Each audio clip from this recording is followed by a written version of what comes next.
السلام علیکم ورحمۃ اللہ وبرکاتہ۔ الحمد للہ ثم الحمد للہ۔ ہمارا 18 پارے کا یہ تھرڈ لیکچر ہے اور یہ سورہ نور کے بارے میں ہے۔ اور جس طرح ہم نے سورہ المائدہ میں بتایا گیا تھا کہ یہ مردوں کے لیے حرام حلال کو جاننا بہت ضروری ہے، اسی طرح سورہ نور کے بارے میں کہا جاتا ہے کہ خواتین کو ضرور پڑھنی چاہیے اور اس میں موجود احکامات کو جاننا چاہیے، اور امید ہے کہ اللہ تعالیٰ اس سلسلے میں ہماری رہنمائی فرمائیں گے۔ تو آج کا لیکچر نمبر 74 ہم شروع کر رہے ہیں۔ نحمدہ ونصلی علی رسولہ الکریم، اما بعد، اعوذ باللہ من الشیطان الرجیم، بسم اللہ الرحمن الرحیم، ربی اشرح لی صدری ویسر لی امری واحلل عقدۃ من لسانی یفقہوا قولی واجعل لی وزیرا من اہلی رب زدنی علما رب زدنی علما، آمین ثم آمین۔ سورۃ النور۔ بسم اللہ الرحمن الرحیم، سورۃ انزلناها وفرضناها وانزلنا فیها آیات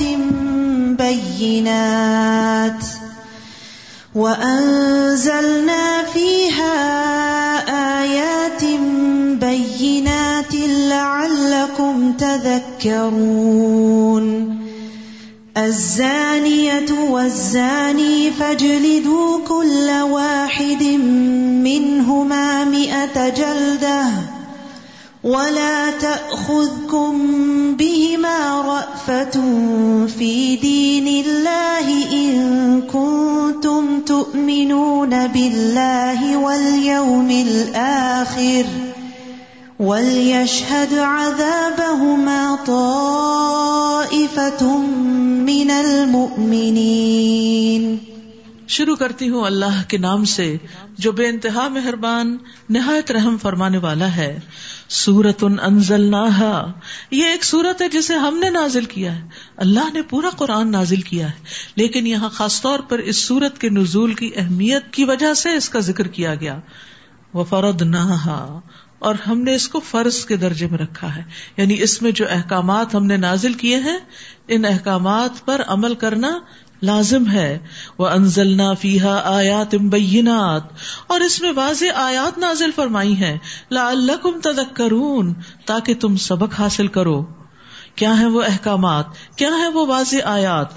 زانی عورت ہو یا مرد، ان میں سے ہر ایک کو 100 درے لگاؤ، اور اگر تم اللہ اور آخرت کے دن پر ایمان رکھتے ہو تو اللہ کے دین کے معاملے میں تمہیں ان دونوں میں سے کسی پر بھی ترس نہیں آنا چاہیے، اور مسلمانوں میں سے ایک گروہ ان کی سزا کے وقت موجود ہونا چاہیے۔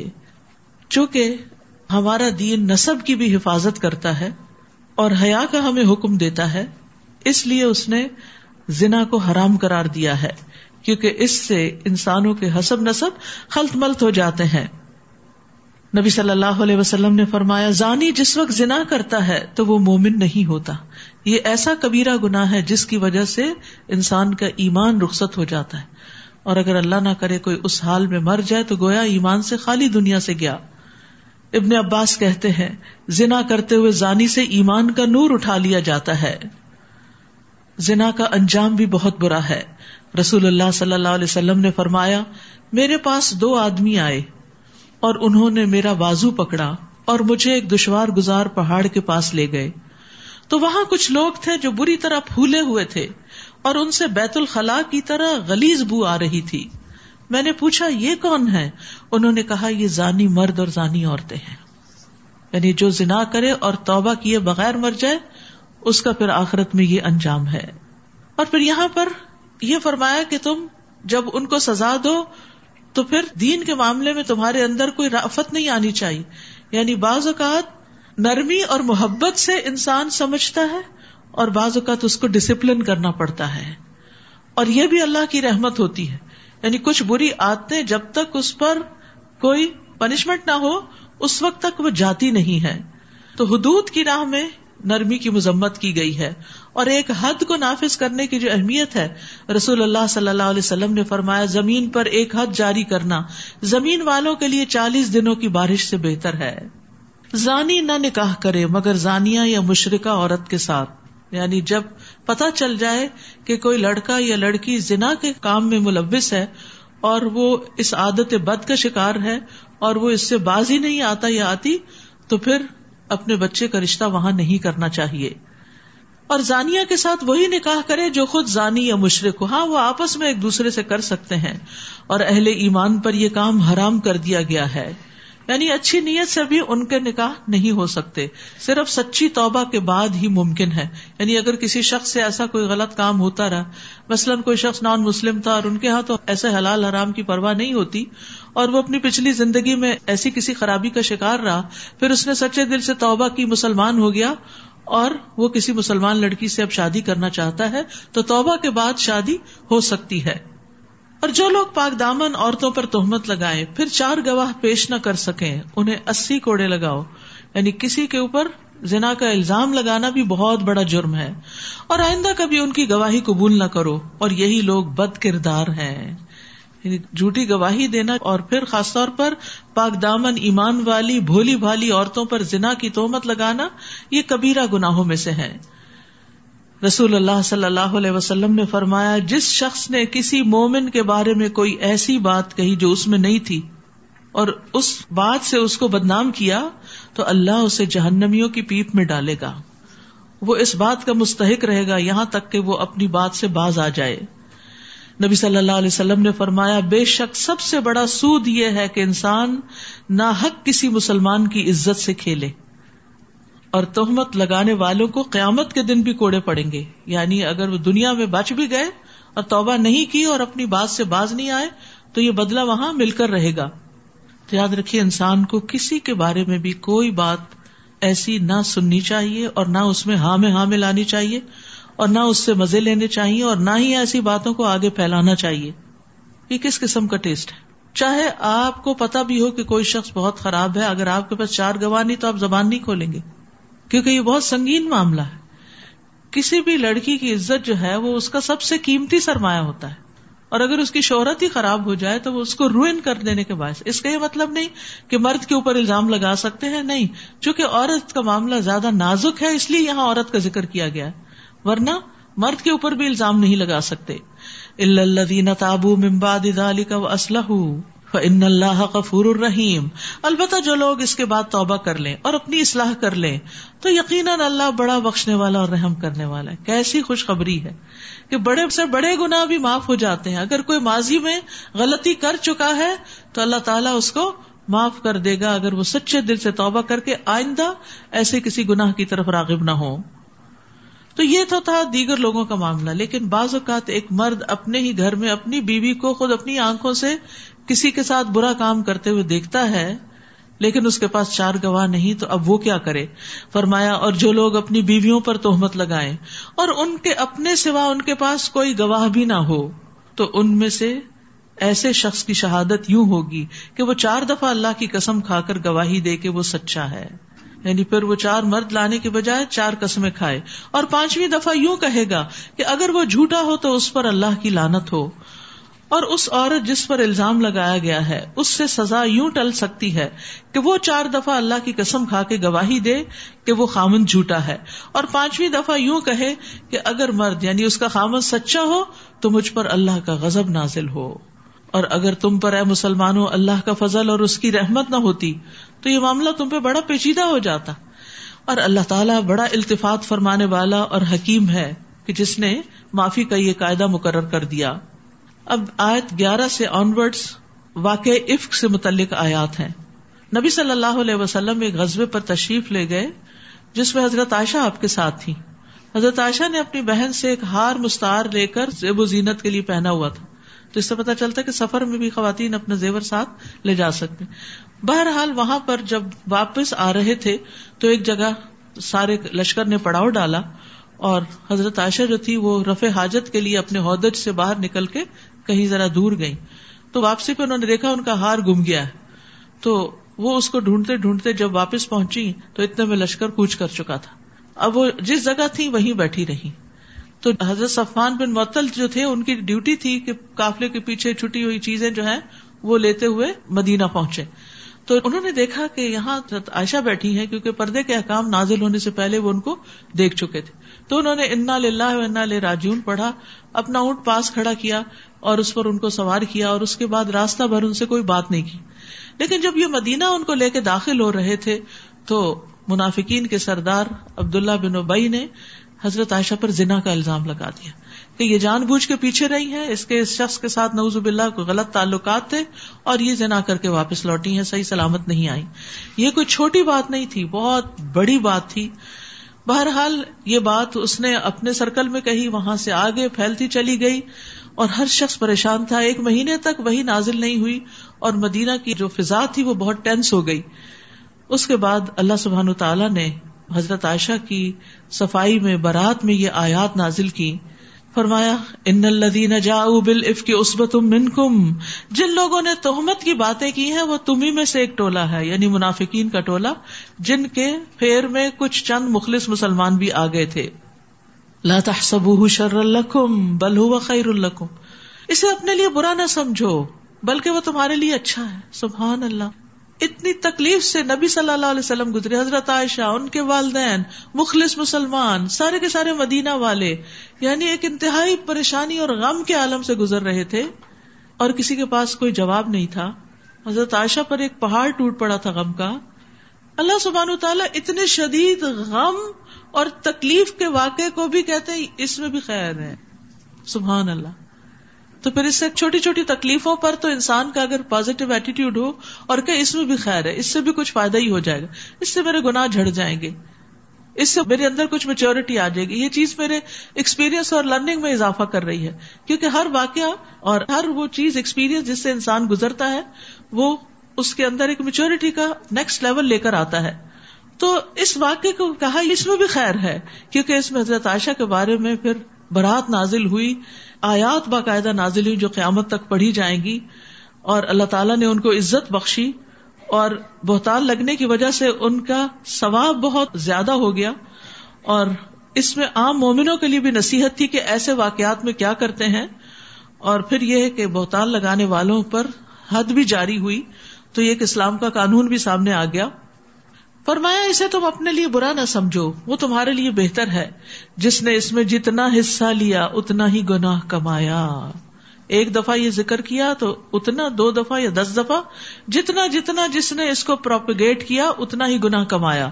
اور ان میں سے جو شخص اس تہمت کے بڑے حصے کا ذمہ دار بنا، یعنی عبداللہ بن ابی، اس کے لیے عذاب عظیم ہے. استغفر اللہ. سوچتے ہو منافقین یہ آیات سن کے بھی نہیں پگھلتے تھے. سچ ہی قرآن کہتا ہے کہ لا یشعرون لا یفقہون، ان کو شعور ہی نہیں، سمجھ ہی نہیں. اگر انسان کے اندر سمجھ ہو تو اس کو اشارہ بھی کافی ہوتا ہے.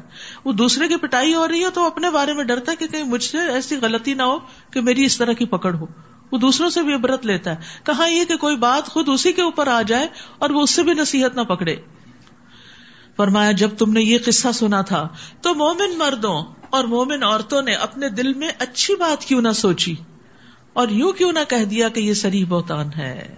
یہی اخلاق ہمیں سیکھ لینا چاہیے. کسی کے بارے میں بری بات سنیں تو کہیں کہ ہمیں تو یقین نہیں آتا، اس کا دفاع کریں اور اس کو بہتان بتائیں. پھر یہ تہمت لگانے والے اس پر 4 گواہ کیوں نہ لا سکے. پھر جب یہ گواہ نہیں لا سکے تو اللہ کے ہاں یہی جھوٹے ہیں. اور اگر تم پر دنیا اور آخرت میں اللہ کا فضل اور اس کی رحمت نہ ہوتی تو جن باتوں میں تم پڑ گئے تھے ان کی پاداش میں تمہیں بہت بڑا عذاب آ لیتا. جس وقت تمہاری ایک زبان سے دوسری زبان اس بات کو لیتی چلی جا رہی تھی اور تم اپنے منہ سے وہ کچھ کہہ رہے تھے جس کے متعلق تمہیں کچھ علم نہ تھا. بغیر علم کے، بغیر دلیل کے تم بات کر رہے تھے اور تم اسے معمولی بات سمجھ رہے تھے، حالانکہ وہ اللہ کے ہاں بہت بڑی بات تھی. تو یاد رکھیے گناہوں کو حقیر نہیں سمجھنا چاہیے. ابن سیرین کہتے ہیں اللہ کی قسم جو گناہ مجھ سے ہو گئے میں ان پہ نہیں روتا بلکہ میں ان گناہوں پہ روتا ہوں جنہیں میں نے حقیر جانا جبکہ وہ اللہ کے ہاں انتہائی سنگین ہے. بعض اوقات انسان کوئی غلط کام کرتا ہے، کہتے کوئی بات نہیں، معمولی سی بات ہے، اللہ معاف کرنے والا ہے، خیر ہے، کوئی بات نہیں، اور یہ کہتے کہتے گناہ پہ گناہ کرتا چلا جاتا. ایسے گناہوں پر تو انسان توبہ بھی نہیں کرتا. جن گناہوں کو ہم گناہ سمجھتے ہیں ان پر تو توبہ بھی کر لیتے ہیں، اور جن گناہوں کو گناہ ہی نہیں سمجھتے ان پر تو ہم ہنسی مذاق کر لیتے ہیں. تو وہی بعضوں کا چھوٹے چھوٹے بھی اکٹھے ہو کر آگ بھڑکانے کے لیے کافی ہو جاتے ہیں. جب تم نے یہ قصہ سنا تھا تو تم نے یہ کیوں نہ کہہ دیا کہ ہمیں یہ مناسب نہیں کہ ایسی بات کریں. ما یکون لنا ان نتکلم بہذا سبحانک ھذا بہتان عظیم. سبحان اللہ، یہ تو بہت بڑا بہتان ہے. نبی کی بیوی کے بارے میں تم نے اچھی گواہی کیوں نہ دی؟ اللہ تمہیں نصیحت کرتا ہے کہ اگر تم مومن ہو تو آئندہ ایسی حرکت کبھی نہ کرنا. اللہ تمہیں واضح ہدایات دیتا ہے اور وہ سب کچھ جاننے والا، حکمت والا ہے. جو لوگ یہ چاہتے ہیں کہ ایمان لانے والوں میں بے حیائی کی اشاعت ہو، ان کے لیے دنیا میں بھی دردناک عذاب ہے اور آخرت میں بھی، اور اس کے نتائج کو اللہ ہی بہتر جانتا ہے، تم نہیں جانتے. تو یاد رکھیے اللہ سبحانہ و تعالی فحش کلامی سے، بے حیائی سے، جسموں کو ننگا کرنے سے اور ان کی تشہیر کرنے سے، ان سب چیزوں سے نفرت کرتا ہے. رسول اللہ صلی اللہ علیہ وسلم نے فرمایا اللہ بے حیائی پسند نہیں کرتا. بے حیا سے اور بے حیائی کی تلاش کرنے والے سے بغض رکھتا ہے، اور قیامت اس وقت تک قائم نہیں ہوگی جب تک ہر طرف فحش اور بتکلف فحش گوئی عام نہ ہو جائے. استغفر اللہ. اور اسی طرح باتوں میں بھی فحش باتیں یا فحش موضوعات پر باتیں، یہ بھی اللہ تعالیٰ کو پسند نہیں. رسول اللہ صلی اللہ علیہ وسلم نے فرمایا بے شک بے حیائی اور بتکلف فحش گوئی کا اسلام سے کوئی تعلق نہیں، اور اسلام کے اعتبار سے لوگوں میں سب سے اچھا شخص وہ ہے جس کا اخلاق سب سے عمدہ ہو. بعض لوگ بڑی ننگی گالیاں دیتے ہیں، وہ بھی اسی میں شامل ہو جاتا ہے. تو انسان کو اپنی زبان پہ کنٹرول رکھنا چاہیے، غصے میں کبھی بھی بےہودہ بات نہیں کرنی چاہیے. اور اگر تم پر اللہ کا فضل اور اس کی رحمت شامل حال نہ ہوتی تو اس کے برے نتائج تمہارے سامنے آ جاتے. اور اللہ تعالیٰ یقیناً بڑا مہربان اور نہایت رحم کرنے والا ہے. اے ایمان والو، شیطان کے نقش قدم پر نہ چلو، اور جو شخص شیطان کے قدموں پر چلے گا تو وہ تو بے حیائی اور برے کاموں کا ہی حکم دے گا. اور اگر تم پر اللہ کا فضل اور اس کی رحمت شامل حال نہ ہوتی، اب یہ بات بار بار کہی جا رہی کہ ان نازک معاملات میں اللہ ہی نے تمہیں سنبھالا ہے، تو تم میں سے کبھی کوئی پاک صاف نہ رہ سکتا تھا، مگر اللہ جسے چاہے پاک سیرت بنا دیتا ہے. تو پاک دامنی اللہ سے مانگنی چاہیے، اور اللہ سب کچھ سننے والا اور جاننے والا ہے.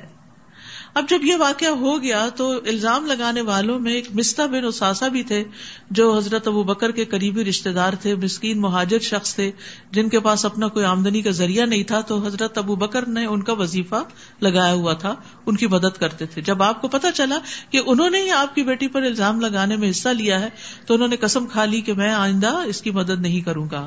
لیکن پھر کیا ہوا؟ اللہ سبحانہ وتعالی نے آیت نازل کر دی، اور تم میں سے آسودہ حال لوگوں کو یہ قسم نہیں کھانی چاہیے کہ وہ قرابت داروں، مسکینوں اور اللہ کی راہ میں ہجرت کرنے والوں کو کچھ صدقہ وغیرہ نہ دیں گے.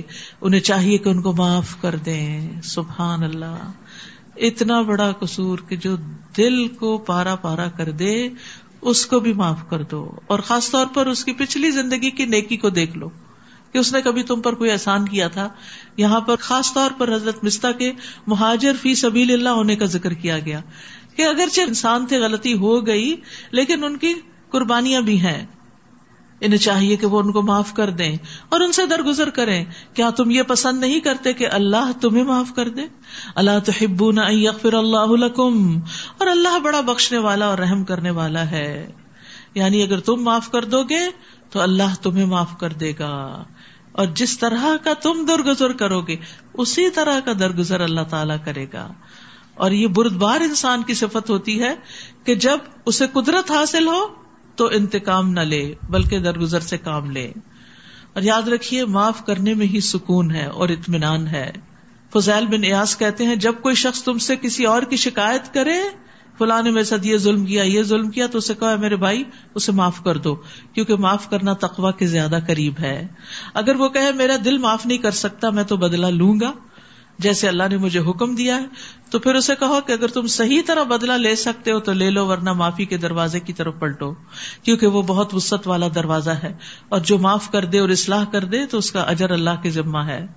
معاف کرنے والا تو رات کو اپنے بستر پہ آرام سے سو جاتا ہے، اور بدلہ لینے والا دن رات متفکر رہتا ہے، دن رات خون کھولتا رہتا ہے اس کا. حدیث میں آتا ہے نبی صلی اللہ علیہ وسلم نے فرمایا درگزر کیا کرو، اللہ تمہیں عزت بخشے گا. سبحان اللہ، کتنی بڑی خوشخبری ہے. معاف کر دیا کرو، اس سے تمہاری عزت بڑھے گی. یعنی لوگ تمہیں گرانا چاہتے ہیں، اللہ تمہیں اٹھا دے گا. معاف کرنے سے عزت میں اضافہ ہی ہوتا ہے، اور جو اللہ کے لیے تواضع اختیار کرتا ہے اللہ اس کو بلندی عطا فرماتا ہے. نبی صلی اللہ علیہ وسلم نے فرمایا جو بندہ کسی کے ظلم کو معاف کرے گا اللہ تعالیٰ قیامت کے دن اس کی عزت بڑھا دے گا. سبحان اللہ. جو لوگ پاک دامن اور بھولی بھالی مومن عورتوں پر تہمت لگاتے ہیں ان پر دنیا میں بھی لعنت اور آخرت میں بھی، اور انہیں بہت برا عذاب ہوگا. یہ غافلات کون ہوتی ہیں؟ یعنی جنہیں بے حیائی کے کاموں سے اور زنا وغیرہ اور ایسے ریلیشن شپ سے کوئی تعلق واسطہ نہیں ہوتا. اور حضرت عائشہ ایسی ہی تھی.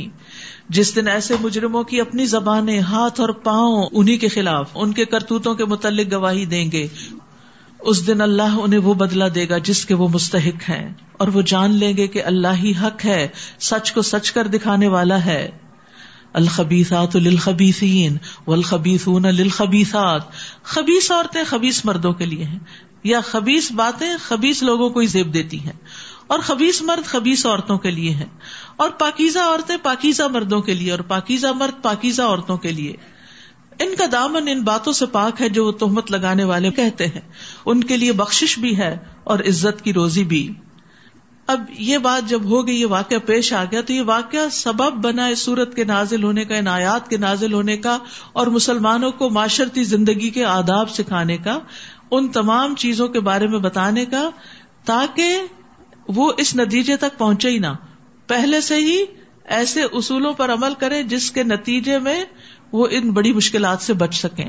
تو پہلا حکم، یا ایھا الذین آمنوا لا تدخلوا بیوتا غیر بیوتکم حتی تستأنسوا وتسلموا علی اہلها. اے ایمان والو، اپنے گھروں کے سوا دوسروں کے گھروں میں داخل نہ ہوا کرو. یعنی اچانک کسی کے گھر میں مت چلے جاؤ. ہو سکتا ہے کسی لڑکی پہ تمہاری نظر پڑ جائے، ہو سکتا ہے کوئی عورت اکیلی ہو اور تمہاری نیت خراب ہو جائے. جب تک کہ ان کی رضا حاصل نہ کر لو، یعنی اجازت نہ لے لو، اور گھر والوں پر سلام نہ کر لو. یہ بات تمہارے حق میں بہتر ہے، توقع ہے کہ تم اسے یاد رکھو گے. تو گھر میں سلام کر کے داخل ہونا چاہیے، چاہے اپنا ہو یا دوسرے کا گھر ہو. اور اسی طرح تستأنسوا میں دستک دینا یا بیل کرنا یا ڈور ناک کرنا، کوئی بھی چیز جس کے ذریعے گھر والوں کو پتا چل جائے کہ کوئی آ رہا ہے، اس کا استعمال ضروری ہے. یا پہلے فون پر آپ بتا دیں کسی بھی ذریعے سے. پھر اگر ان میں سے کسی کو نہ پاؤ تو جب تک تمہیں اجازت نہ ملے اس میں داخل نہ ہونا. اکیلے گھر میں مت جانا، ورنہ کوئی چوری کی تہمت ہی نہ لگا دے. اور اگر تمہیں کہا جائے کہ واپس چلے جاؤ تو واپس چلے جاؤ. یہ تمہارے لیے زیادہ پاکیزہ طریقہ ہے. یعنی اگر کوئی مصروف ہے، اس وقت تمہیں اٹینڈ نہیں کر سکتا اور تم اجازت اور اطلاع کے بغیر چلے گئے ہو تو پھر قصور تمہارا اپنا ہے. اگر تمہیں اجازت نہیں ملتی اندر آنے کی تو پھر مت جاؤ. اور جو کام تم کرتے ہو اللہ اسے خوب جانتا ہے. یعنی جب لوٹ کے کوئی جانے کا کہے تو خوشی سے واپس جانا چاہیے، کیونکہ یہ بھی اللہ کے حکم ماننے کی بات ہے. البتہ بے آباد گھروں میں داخل ہونے سے تم پر کوئی گناہ نہیں. جہاں تمہارے فائدے کی کوئی چیز ہو، یعنی خالی گھر ہے، تمہیں کسی نے رینٹ پر دے دیا، اب اس میں تم جا سکتے ہو اگرچہ وہ کسی اور کی ملکیت ہے. اور اللہ خوب جانتا ہے جو تم ظاہر کرتے ہو اور جو تم چھپاتے ہو. مزید حکم، قل للمؤمنین یغضوا من ابصارہم ویحفظوا فروجہم ذلک ازکی لہم. اے نبی، مومن مردوں سے کہیے کہ وہ اپنی نگاہیں نیچی رکھا کریں اور اپنی شرمگاہوں کی حفاظت کریں، یہ ان کے لیے زیادہ پاکیزہ طریقہ ہے. اور جو کچھ وہ کرتے ہیں اللہ اس سے باخبر ہے. یاد رکھیے آنکھ دل کا دروازہ ہے. جو چیز آنکھ سے دل میں چلی جاتی ہے بعضوں کو دل میں بیٹھ جاتی ہے. تو آنکھ کے فتنے سے بچنے کی کوشش کرنی چاہیے. ایسی چیزوں پر نگاہ نہیں ڈالنی چاہیے یا نگاہ بھر کے نہیں دیکھنا چاہیے. اور یہ مردوں کے لیے بھی اور آگے عورتوں کو بھی یہی حکم ہے کہ جو انسان کو زنا کی طرف لے جائیں، حرام کی طرف لے جائیں، غلط چیز کی طرف لے جائیں، یا دنیا کی محبت، خواہشات، حسرتیں دل میں پیدا کر دیں. نبی صلی اللہ علیہ وسلم نے فرمایا ابن آدم پر اس کے زنا سے حصہ لکھ دیا گیا جو وہ لامحالہ اسے ملے گا. بس آنکھوں کا زنا دیکھنا ہے، اور اس میں سامنے بھی کسی کو دیکھنا اور تصویریں بھی ایسی ننگی دیکھنا اور پورن دیکھنا، یہ ساری چیزیں اس میں شامل ہو جاتی ہیں، اور یہ ایمان کے منافی عمل ہے. نبی صلی اللہ علیہ وسلم نے فرمایا اے علی، نظر کے پیچھے نظر مت لگاؤ. یعنی ایک چیز دیکھی، اٹریکشن ہوئی، پھر دوبارہ نہ دیکھو، پھر دوبارہ نہ دیکھو، کیونکہ پہلی تمہارے لیے معاف ہے لیکن دوسری نہیں. اچانک نظر پڑے تو نظر پھیر لینی چاہیے. اور جو شخص 6 چیزوں کی ضمانت دے تو نبی صلی اللہ علیہ وسلم نے جنت کی ضمانت اس کو دی، اور اس میں ایک شرمگاہوں کی حفاظت اور دوسرے نگاہوں کو جھکا کے رکھنا. وقل للمؤمنات، اور مومن عورتوں سے بھی کہہ دیجئے کہ وہ اپنی نگاہیں نیچی رکھا کریں اور اپنی شرمگاہوں کی حفاظت کیا کریں. یعنی ان کے لیے بھی وہی احکامات ہیں جو مردوں کے لیے، لیکن عورتوں کے لیے کچھ مزید احکامات بھی ہیں. اور وہ کیا ہے؟ اور اپنی زینت کو ظاہر نہ کریں. زینت میں انسان کا میک اپ، خوبصورت کپڑے اور جسم کے وہ حصے جو چھپانے کے لائق ہیں جیسے گلا وغیرہ ہے، تو ان چیزوں کو غیر مردوں کے سامنے ظاہر نہیں کرنا چاہیے، مگر جو از خود ظاہر ہو جائے. مثلاً آپ نے ہاتھ بڑھایا کوئی چیز اٹھانے کے لیے، تھوڑا سا بازو سے کپڑا ہٹ گیا، کوئی انگوٹھی پہنی ہوئی ہے یا اس طرح کی. اور اپنی اوڑھنیاں اپنے سینوں پر ڈال لیا کریں اور اپنے بناؤ سنگار کو ظاہر نہ کرو. لیکن افسوس یہ کہ بعض لوگ اسکارف بھی لیتے ہیں تو وہ گلے میں لپیٹ لیتے ہیں اور سینہ ننگا ہو رہا ہوتا ہے. بعض لوگوں کا پورا سینہ ننگا ہوتا ہے، بعض آدھا ننگا کر کے پھرتے ہیں. تو یہ قرآن کے حکم کے صریح خلاف ہے. اسکارف لیں، اپنی چیسٹ پوری ڈھانپیں، صرف اوپر اوپر گلے کی حد تک نہیں. یا اس طرح نہیں کہ دوپٹہ یوں لے کے سینہ ڈھانپ دے اور گلا ننگا ہو رہا ہو، کیونکہ خمار کہتے ہیں سر کے کپڑے کو، یعنی سر کا کپڑا اس طرح پہنے کہ وہ سینے تک آ جائے. اور اپنے بناؤ سنگھار کو ظاہر نہ کریں، یعنی اپنا میک اپ اور زینت اور خوبصورتی غیر مردوں کے سامنے ظاہر نہ کریں، مگر ان لوگوں کے سامنے خاوند کے باپ یعنی سسر، اپنے بیٹے، شوہروں کے بیٹے یعنی ستیلے، بھائی، بھتیجے، بھانجے، اور اپنے میل جول والی عورتیں، کنیزیں جن کے وہ مالک ہوں، اپنے خادم مرد جو عورتوں کی حاجت نہ رکھتے ہوں، اور ایسے لڑکے جو عورتوں کی پوشیدہ باتوں سے ابھی واقف نہ ہوں.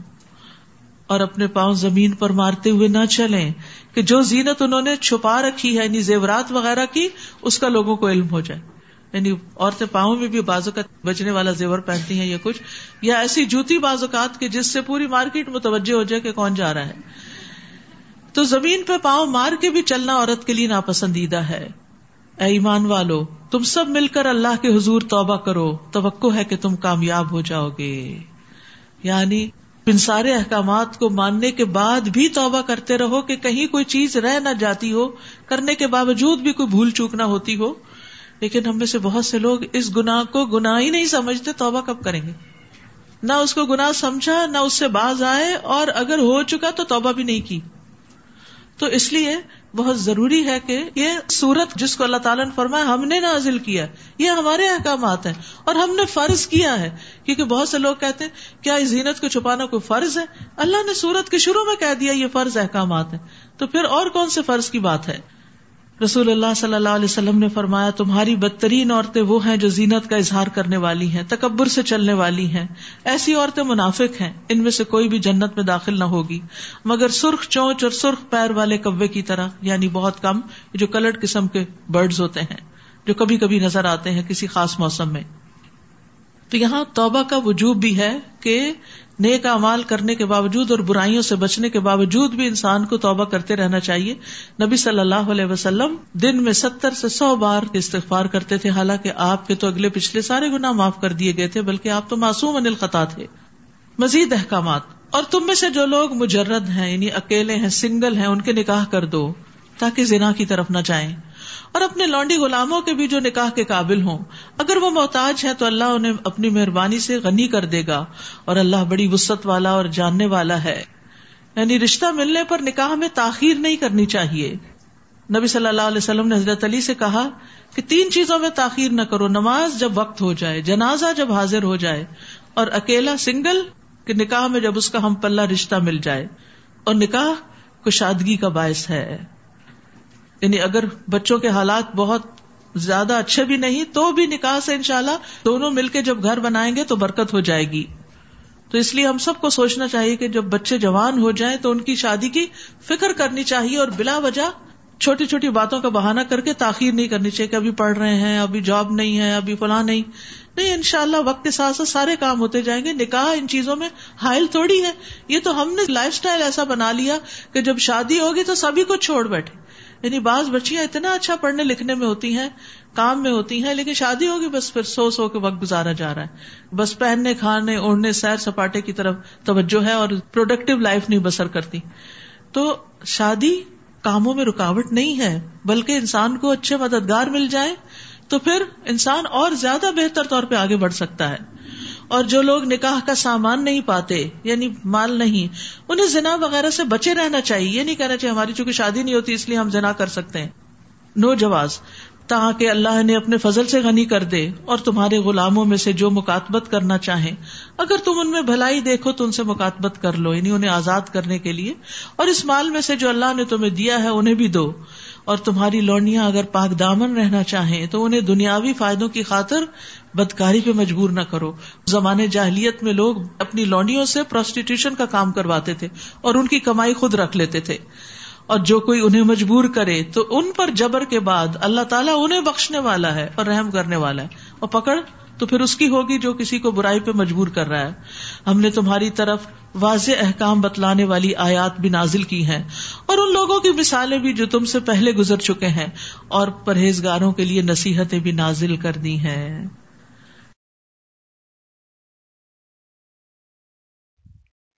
السلام علیکم ورحمۃ اللہ وبرکاتہ۔ الحمد للہ، یہ ہمارا 18ویں پارے کا تھرڈ لیکچر ہے، اور اس میں ہم نے جو احکامات سنے ہیں، اور اس کی پہلی آیت میں ہی یہ بتا دیا گیا ہے کہ یہ فرض درجے کے احکامات ہیں۔ اور اکثر جب خواتین کو پردے کی بات کی جاتی ہے تو وہ کہتے ہیں کہاں لکھا ہے قرآن میں؟ تو اس سے پہلے ہم نے سورہ اعراف میں بھی پڑھا کہ اللہ تعالیٰ کو تقوی والا لباس پسند ہے، اور اس میں بھی ہم نے بڑی تفصیل سے پڑھا کہ دوپٹے کی کیا اہمیت ہے، کہ دوپٹہ ایسا ہو جو آپ کے سر کو، آپ کے کندھوں کو اور آپ کو آگے پیچھے سے پوری طرح کور کرے۔ اور بہت افسوس ہوتا ہے، بہت افسوس ہوتا ہے جب اکثر برانڈ کے ساتھ دوپٹہ ہی نہیں ہوتا، اور اکثر گھروں میں جاتے ہیں تو دیکھتے ہیں کہ بچیاں جوان ہیں لیکن ان کے وہ دوپٹے کا استعمال نہیں کر رہی۔ تو یہ برائی ہمارے معاشرے میں بہت زیادہ ہو رہی ہے، اور جس کو دیکھ دیکھ کے بہت دکھ بھی ہوتا ہے۔ تو یہ ماؤں پہ بہت بڑی ذمہ داری عائد ہوتی ہے کہ وہ اس سلسلے میں اپنی بچیوں کو بتائیں، ان کو یہ صورت پڑھائیں، اور ان کو بتائیں کہ یہ ہمارا نہیں، یہ اللہ تعالیٰ کا حکم ہے، اور اس کے اوپر سزا ہے، اور اللہ تعالیٰ نے جو حدود بتائی ہیں انہی کے اندر رہنے میں ہماری بھلائی ہے، ہماری بہتری ہے۔ تو دعا کرتے ہیں کہ اللہ تعالیٰ اس سلسلے میں ہماری مدد فرمائے، ہماری رہنمائی فرمائے، اور ہماری بچیوں کو حیا اور ایمان نصیب فرمائے، اور ہماری عورتوں کو بھی اللہ تعالیٰ ایمان والی اور نیکیوں بھری زندگی گزارنے کی توفیق عطا فرمائے۔ تو آج کے لیے اتنا ہی۔ سبحانک اللہم و بحمدک، اشہد ان لا الہ الا انت، استغفرک و اتوب الیک۔ السلام علیکم ورحمۃ اللہ وبرکاتہ۔